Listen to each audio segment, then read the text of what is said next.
Өнөөдрийн лабораа хэдүүлээ шинэ виртуал машин үүсгэж дотор нь Nginx суулгаа үзье. За манай өмнөх лаб дээр үсгсэн manual нэг гээд VPC маань харагдаж байна те. За энийг хэдүүлээ subnet-ийг бас шалгаад үзчихье. За эндээс фильтртэй дарах юм бол за энэ хоёр байна. Man sub 1, man sub 2 гээд энэний manual sub 1 маань болохоор main public routing table холбогдсон учраас интернеттэй холболттой интернет гейтвэдтэй ажилладаг гэсэн үг. Тэгэхээр хэдүүлээ энэ дотор хийн гэсэн үг. За EC2 руу орж аваад шинэ EC2-оо үүсгэхдээ өөрсдийнхөө үүсгэсэн manual VPC доторх man sub 1 гэдэг энэ subnet үүсгэнэ. Тэгэх юм бол Nginx маань ажиллана гэсэн үг. За эндээс хэдүүлээ шинэ launch instance хийгээд за Ubuntu гэдэг юм чаачаа.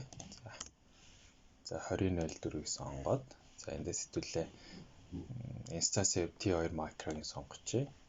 За энэ дээр хэдүүлээ VPC-ийг сонгохдоо автоматар энэ дефолт сонгогдсон байгаа. Цаанаасаа үүссэн байсан. Хэдүүлээ болохоор өөрсдийнхөө үүсгэсэн manual 1-ийг сонгоод за тэрний manual sub 1 буюу public-ийг сонгочихно. За auto assign public гэсэн чинь байхгүй байгаа учраас энийг enable хийж ингэх юм бол бид IP-тэй болгоно. IP-тэй болсноо бид тэрний рүү хандах боломжтой болж байгаа. За тэгээ бусад тохиолдлуудын хувьд бол ингээд хэвээр нь орчиход болно гэсэн үг. За storage-ийг бас ингээд үлдээчихье. За tag-ыг хэдүүлээ хэрэглээ. Ер нь бол tag-ийг эхнээсээ хэрэглэж явах хэрэгтэй зааж өгдөг байгаа. За EC2 Nginx-ийг өгчтэй. За security group дээр хэдүүлээ HTTP-гийн 80-ыг нэмээд өгчье. Ингэснээрээ Nginx маань ажиллаж байгаа үедийг шалгах боломжтой.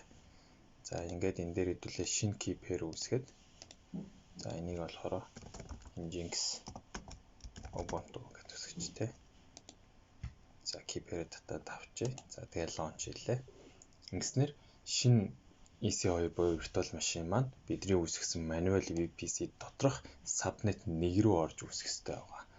Тэгээд тэгж үүснийхаа дараа бид нэр энэ subnet руугаа хандаж ороод Nginx-ээ суулгаад тэрнийг шалгах боломжтой гэсэн үг. За одоо харж байгаа бол манай instance маань дөнгөж орж эхэлж байна те.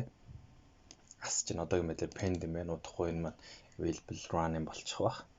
За энэ IP маань харагдаж байна. Тэгвэл энэ IP-аараа шалгаад үзье. Одоо бол орж чадахгүй байх хэвээр. Яагаад гэвэл энэ маань доторх нь асч хэмжээгүй юм байхгүй байгаа. Энэ маань асцсны дараа хэдүүл ороод Nginx-ийг суулгана. Тэгэх юм бол бидний одоо үндсэн зорилгыг биелэх байгаа. За систем маань run болсон байна. За энэ дээр хэдүүлээ юу хийж чадах вэ? Connect гэж хийж болно те. Шууд EC2 руу холбогдцгоё. За бид нар ороод ирлээ. Эндээ хэдүүлээ суда апдейт хийгээд тодорхой нэг шинжилгээд үзье. За үүний дараа хэдүүлээ Nginx-ийн пакэжээс суулгах цаана.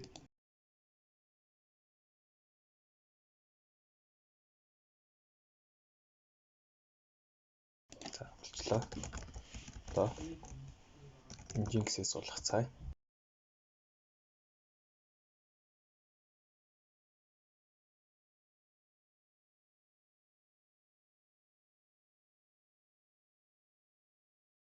За Nginx маань суучих шиг боллоо. Nginx суусан хэсгийг шалгах цаая.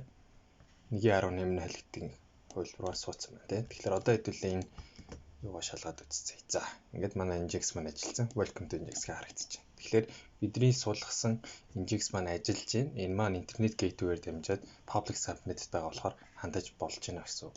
Хэрвээ бид энийг нөгөө private subnet-лах энэ дээрээ хийчих юм бол энэ маань ажиллаж чадахгүй байгаа. Яагаад гэвэл энэ маань өөрөө интернет гейтвэ байхгүй учраас private гэдэг ойлголттой тэр утгаараа интернетээс хандах боломжтой байдаг байгаа шүү.